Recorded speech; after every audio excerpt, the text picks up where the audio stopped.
Chapter 7. Where the... Okay, so here we are.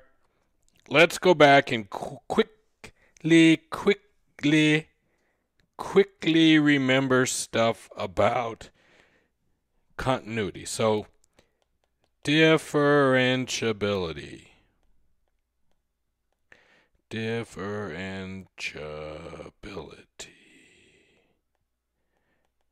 Whatever. Okay. So we start out and we say, hey, the limit f of x as x goes to x0 is equal to fx0. Okay?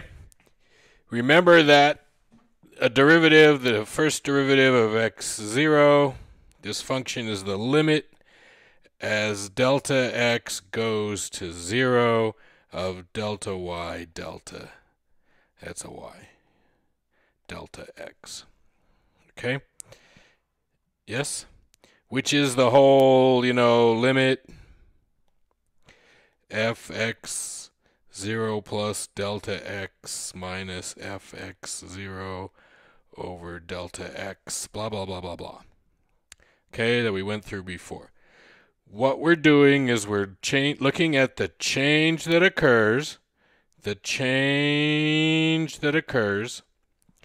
as that change gets infinitesimally small, as it approaches 0. How do we see the change when that change is going to 0? All right? Now, remember that to differentiate a function, continuity is necessary,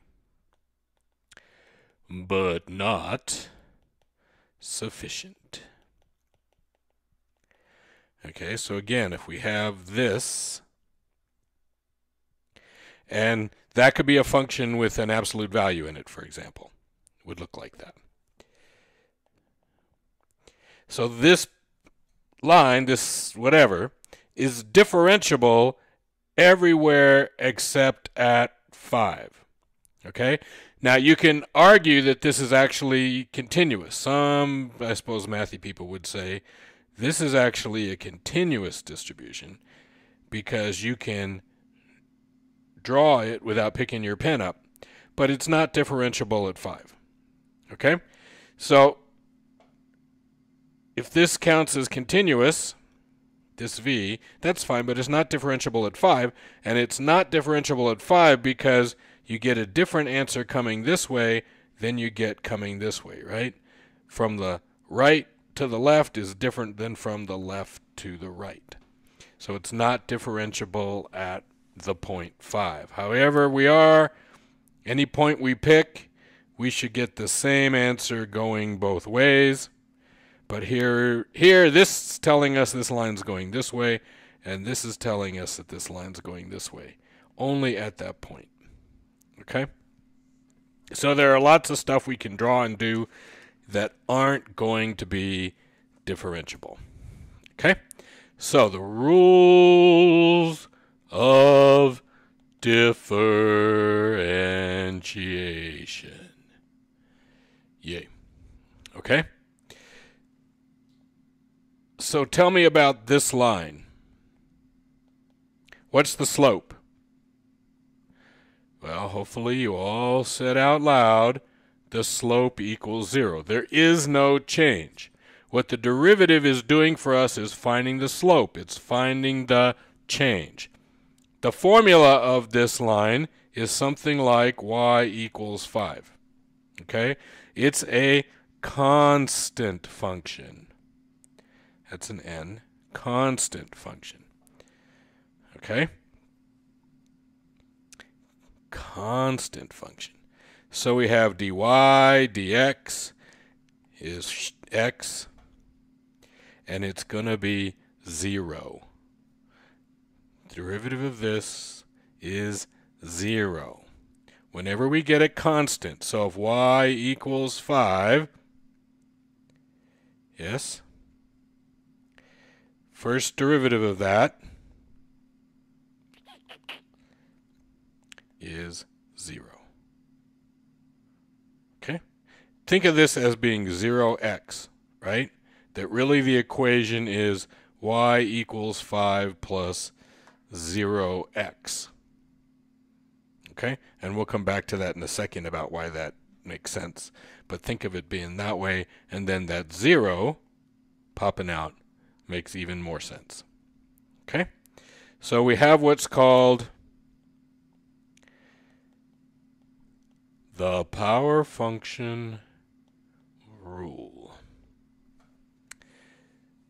The power function rule says if we have y is a function of x, and it's x, we have an x to the n power,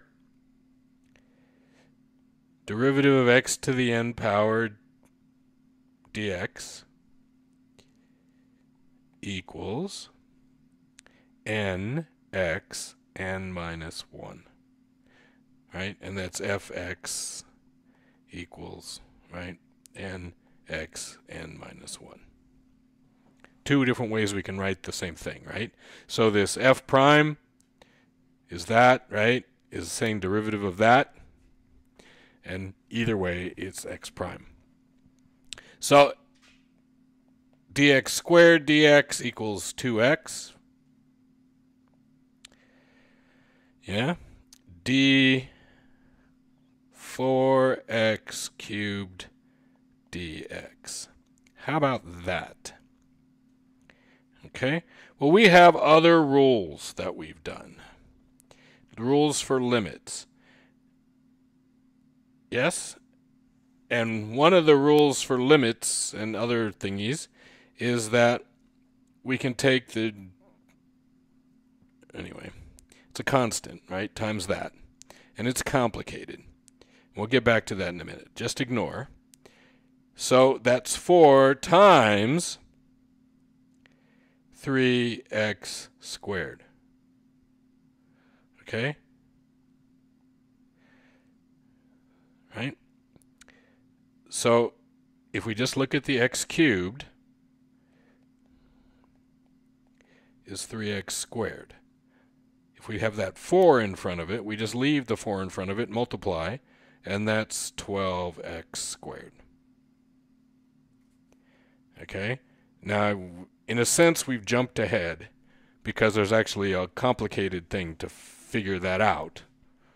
Okay, it's something called the, well, multiplication rule, and we're not quite there yet. But we can go through all these things, right? If y equals x to the 5th, dy dx equals 5x to the 4th. Is that fun? Okay. What if it's y equals x to the minus 2? Well, dy dx would be minus 2x to the minus 3. We bring this down, we subtract 1 from that. Okay, is that easy? Okay.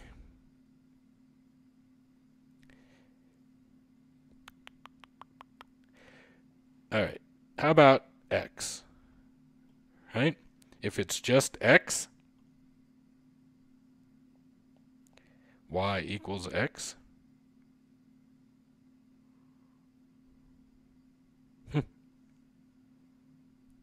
Yeah.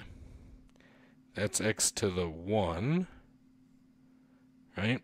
And we could play with that. Or x to the 0, which is actually equal to 1, right? And we get a 0, right? So dx 0, dx equals 0, x to the minus 1, that's 0. Yes? So if we go back here, and we looked at why does this give us 0? Well, that's x to the 0. All right, I know. You're just not really excited there. So if it's 5x that we're going to take the derivative of, Okay, y equals 5x. This is x to the first power, yes? So we're going to bring the 1 down, and we're going to have 5x to the 0 equals 5 times 1 equals 5. Is that good? Life is beautiful. Yes? So if we say y equals 2 plus 3x, okay, it's going to turn out we can split this up and do dy dx, where y equals 2, right? Where y equals 2. And that's 0 plus dy dx of 3x, which is just going to be 3. And we get 0 plus 3 equals 3. And that's the slope of the line, which is what we want to get. Okay? Doesn't matter what that number is. It doesn't affect the slope, right? And so it should go away in a formula that's going to generate for us the slope of the line. All right, so let's do a demand curve. Can we do a demand curve? Yes, we can. So let's say that this is our demand curve. Okay? Well, the slope of the demand curve is minus 2. Yes? Okay. Now, do you remember 102? Do you remember principles of microeconomics? Yes? Hopefully? We can find total revenue. Do you remember there being a thing called total revenue of a firm? Well, that's P times Q. So I'm going to take this P here and I'm going to multiply it times a Q. And I'm going to multiply that times a Q and that times a Q. So PQ equals 100Q minus 2Q squared is total revenue. All right?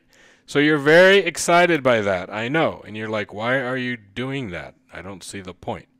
Well, let's take the derivative of total revenue with respect to quantity. Strangely enough, we call that marginal revenue.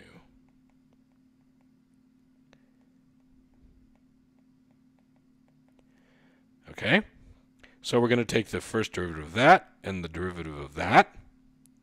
Right? We're going to take d 100q dq, and that has nothing to do with ice cream. Yes? And we're going to take d minus 2q squared dq.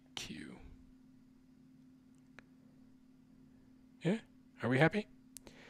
Well, this works out to be 100. This works out to be minus 4q. Okay? So you can ignore the plus sign. You can. You can just ignore the plus sign. So MR, marginal revenue, equals 100 minus 4Q, where the demand curve is 100 minus 2Q. So the slope of MR equals minus 4. Do you remember 102, or have you taken 302? You should have taken 302. What do we tell you? Well, we say, look, you draw this curve. You have a demand curve. You have a marginal revenue curve. Marginal revenue falls 2x of D, twice as fast. Why? Well, heck, right there. All right? It's because of calculus. We use calculus to tell us that. In principles, we kind of just say, well, just remember that. It just kind of falls twice as fast.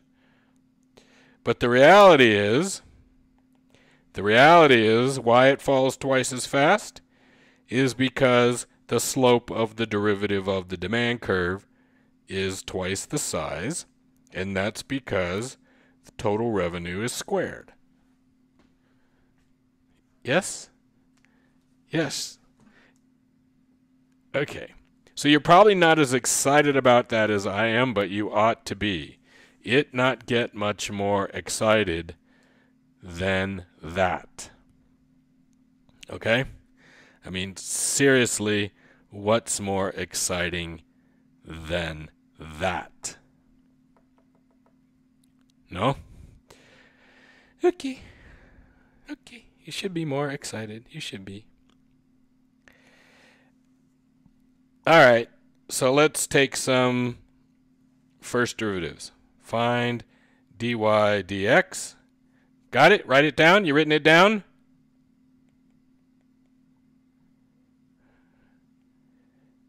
No?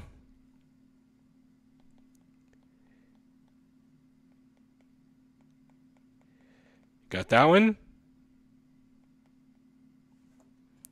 Okay. This is a curve.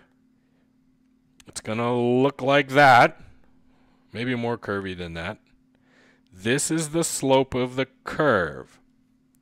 All right?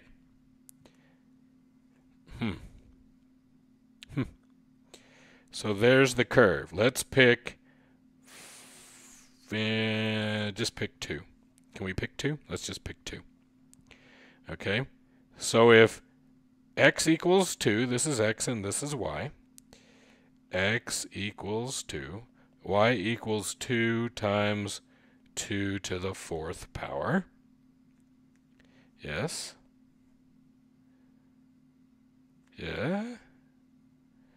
It's 32, right? 2 times 2 times 2 times 2 is 16 times 2 is 32. So up we go here and across, and that's 32. Okay? Now, take that point right there, that point. What's the slope at that point? Well, the answer is the slope at x equals 2 is 8 times 2 cubed. All right, 2 cubed is 8 times 8 is 64. So if I draw the tangent line through here and I go out 1, I'm going to go up 64. Okay? At that point, not, right? So only at that point, the slope is 64. The value of y is 32, and the slope of the line at that point is 64. Is that beautiful? If we go to, from 2, we go to 3, just for fun. So that'd be y equals 2 times 3 to the 4th power. 3 to the 4th power is 81. So that's 162. Yes? So 3 is all the way up at 162. Something like that. Okay? And what's the slope up here? Well, the slope at this point would be 8 times 3 cubed. Yeah? Do we agree? Disagree? Maybe agree? Okay. 3 cubed is 27. 8 times 27 is 216.